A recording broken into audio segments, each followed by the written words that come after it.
This systolic ejection murmur, heard at the third left intercostal space, is the right ventricular outflow murmur of tetralogy of Fallot. The large ventricular septal defect, shown here, does not produce a murmur because the pressures are equal in both ventricles. Listen once again to the murmur of tetralogy of Fallot.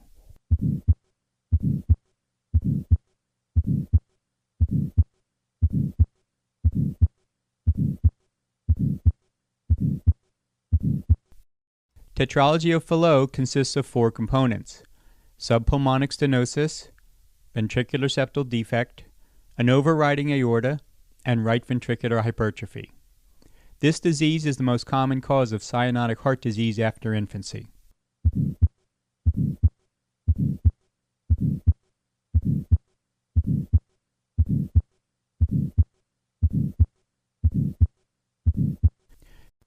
What is unusual about this ejection murmur is that its intensity and duration are inversely related to the amount of obstruction across the pulmonic outflow tract. As the obstruction increases, the murmur becomes shorter, softer, and peaks earlier in systole, reflecting decreased pulmonary flow, while the large ventricular septal defect allows more shunting of blood to the left ventricle.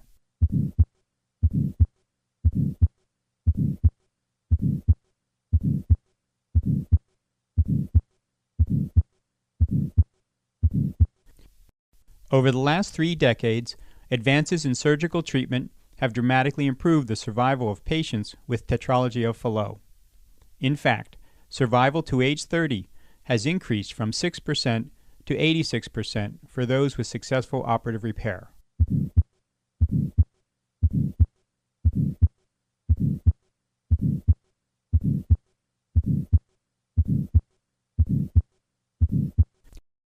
A repair of tetralogy of Fallot includes a patch closure of the ventricular septal defect, resection of subpulmonic obstruction, and placement of a transannular patch across the pulmonary valve. For many patients, this transannular patch results in pulmonic regurgitation. In addition, many patients will have both a systolic murmur of residual stenosis as well as the diastolic murmur of regurgitation. Listen to the combined murmurs of pulmonic stenosis and regurgitation. I will start with the systolic murmur and then add the diastolic murmur.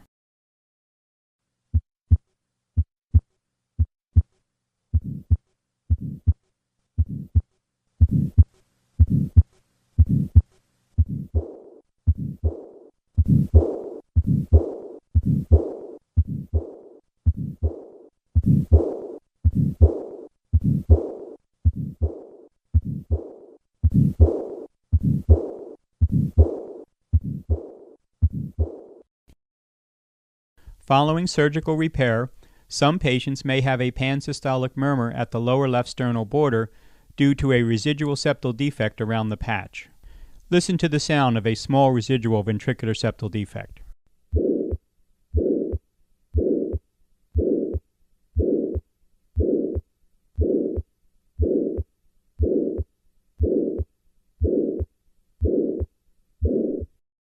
Patients with repaired tetralogy of Fallot are at risk for sudden death, which accounts for 70% of late deaths. Several studies have shown that when the QRS approaches 180 milliseconds, patients have an increased risk of ventricular tachycardia. Listen once again to combined pulmonic stenosis and regurgitation.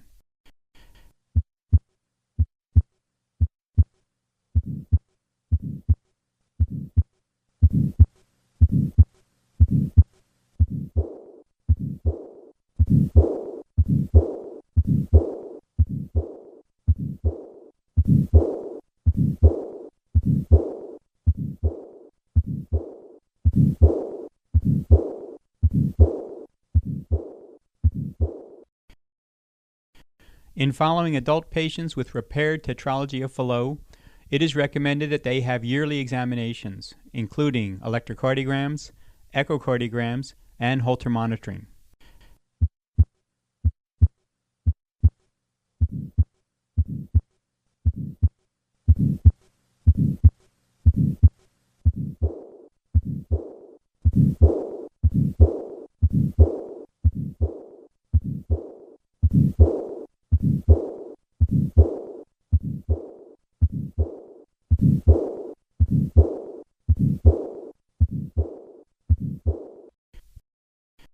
In summary, survival following repair of tetralogy of Fallot has improved dramatically in the last 3 decades.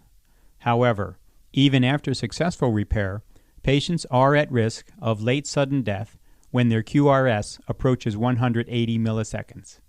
Listen once again to the murmurs of pulmonic stenosis and regurgitation.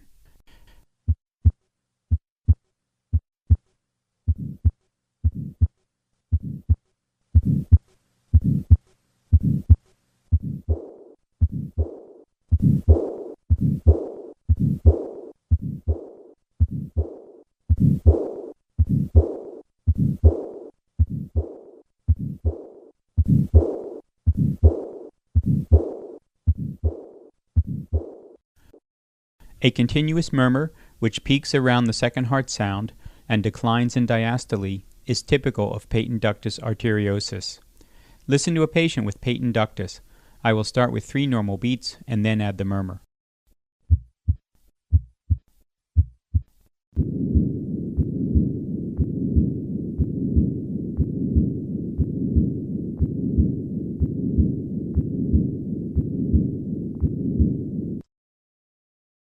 Patent ductus arteriosus is usually loudest at the second left intercostal space.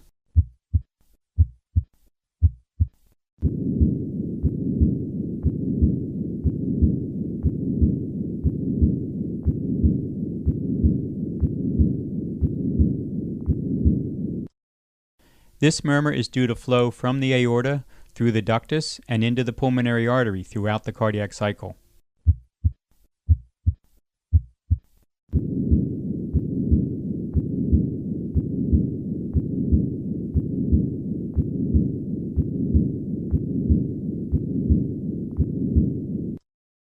Two-dimensional Doppler echocardiography may demonstrate continuous flow into the pulmonary artery.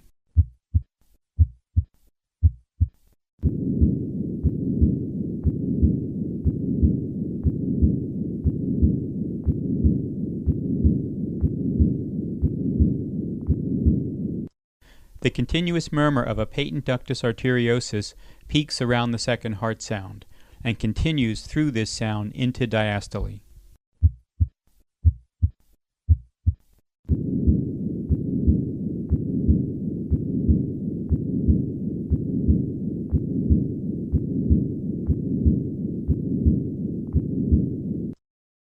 The first surgical closure of a patent ductus was performed in 1938 by Dr. Robert Gross, when he was a 32-year-old chief surgical resident. This landmark operation launched the modern era of cardiac surgery.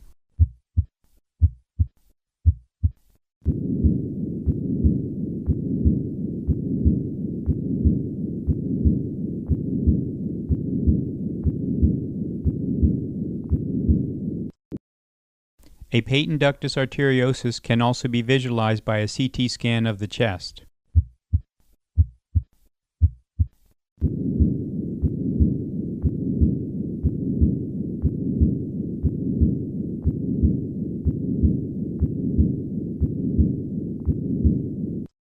In some patients, a patent ductus can now be closed percutaneously with a thrombogenic coil inserted in the ductus.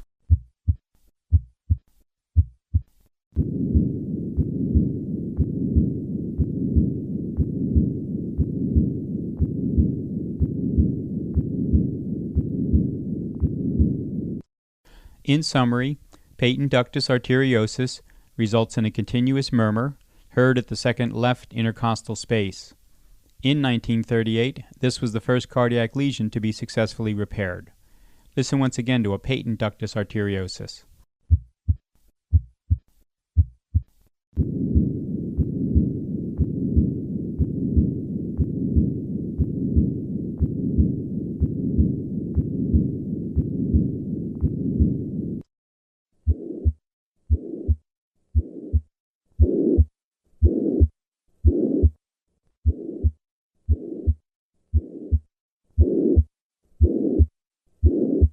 This pansystolic murmur, which is heard at the lower left sternal edge and increases on inspiration, is typical of tricuspid regurgitation.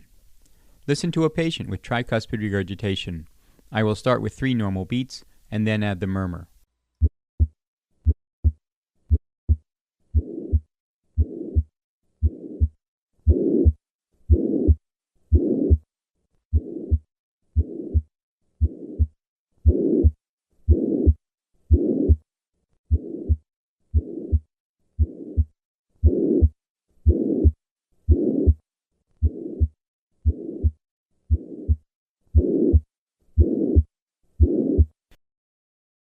This murmur is heard at the lower left sternal border. As with most right-sided lesions, this murmur increases during inspiration. Notice the respiratory variation of this murmur.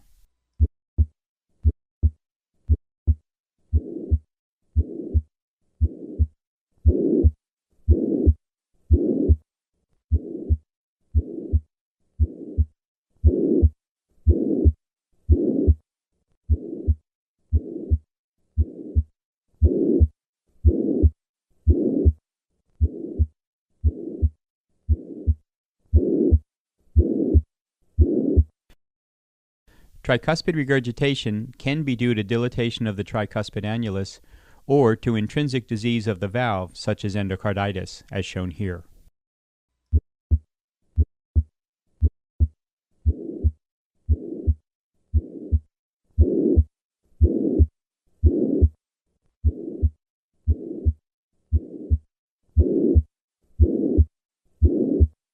When this murmur occurs in an adult with right atrial enlargement or a right bundle branch block, it suggests the presence of Ebstein's anomaly of the tricuspid valve. In this case, the tricuspid valve is displaced downward into the right ventricle, as shown here.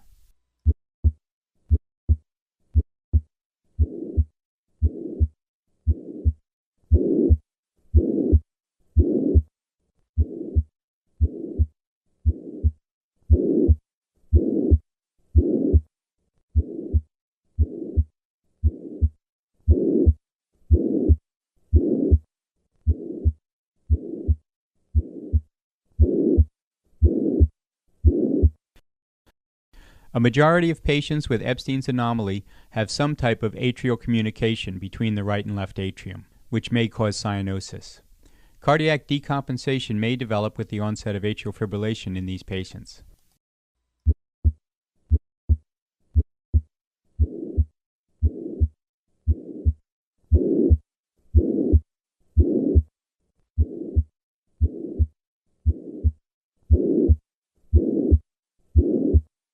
Both third and fourth heart sounds may occur in tricuspid regurgitation.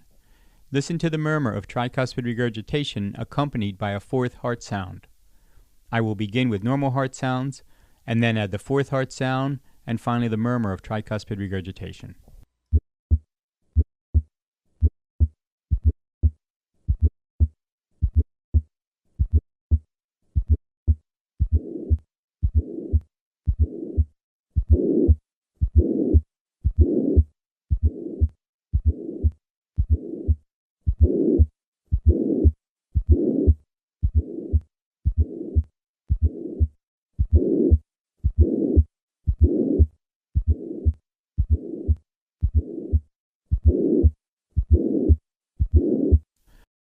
Patients with tricuspid regurgitation and severe symptoms, despite medical therapy, are candidates for corrective surgery, including tricuspid valve repair or replacement.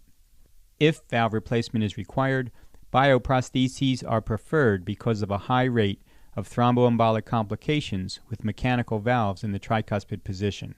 Listen once again to the pansystolic murmur of tricuspid regurgitation accompanied by a fourth heart sound.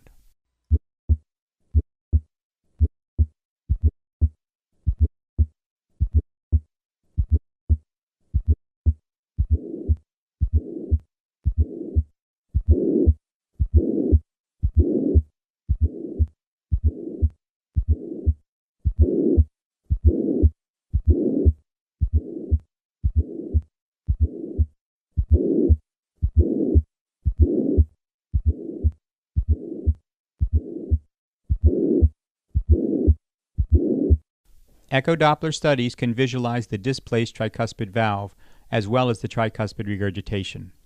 Listen once again to the murmur of tricuspid regurgitation and note the increase with inspiration.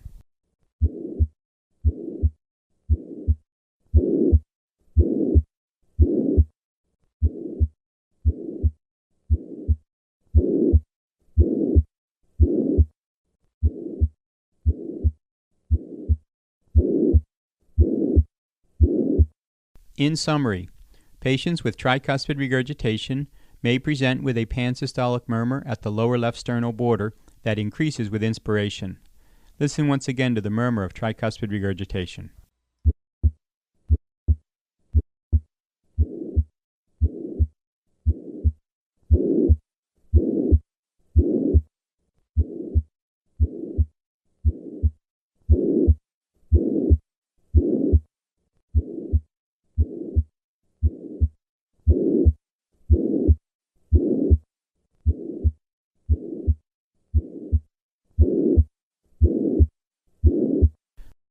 In bicuspid aortic valve, the deformed valve produces a high-pitched ejection click shortly after the first heart sound, as shown in this phonocardiogram. Listen to a patient with a bicuspid aortic valve. I will start with 3 normal beats and then add the ejection click.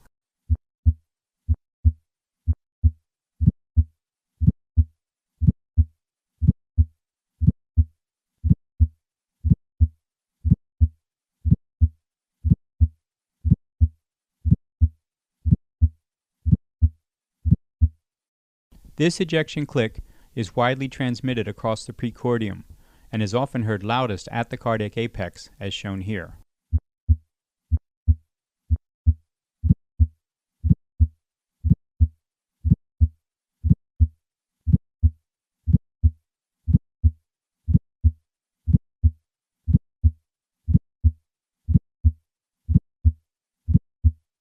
A bicuspid valve often produces a doming of the aortic leaflets in systole, which can be readily seen by transesophageal echo.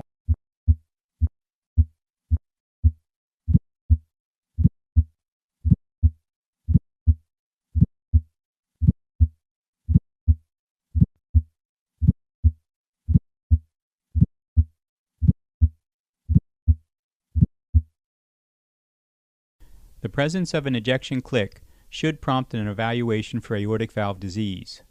Ejection clicks occur across the entire spectrum of aortic stenosis, from mild to severe.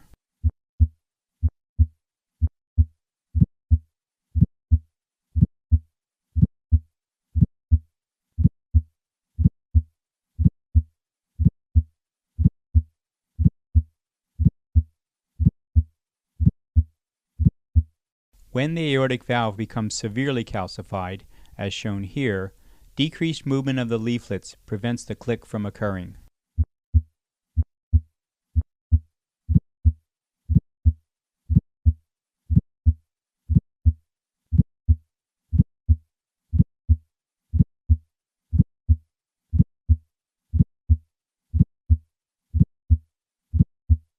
It can be challenging to hear a click buried in the start of an aortic stenosis murmur.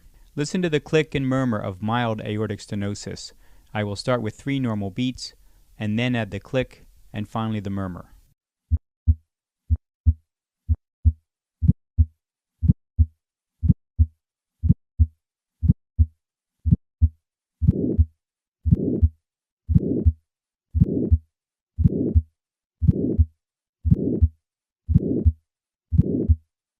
Bicuspid aortic valves can be readily visualized by cardiac CT scans, as shown here.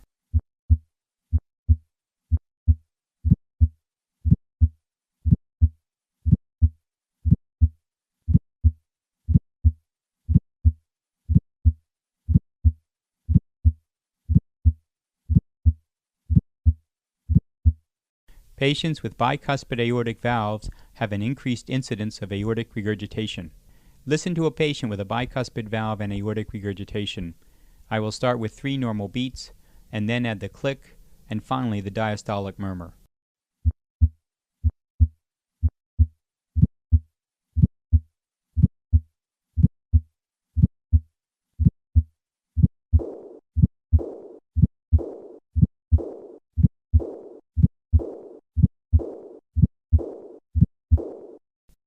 New percutaneous methods of aortic valve replacement have shown promising results with acceptable risks.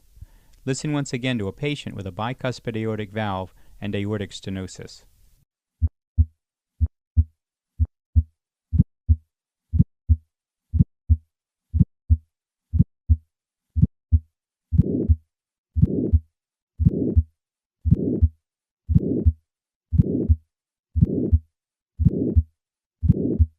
In summary, bicuspid aortic valves can produce an ejection click. This sound is high-pitched, radiates widely, and does not vary with respiration. Listen once again to a patient with a bicuspid aortic valve.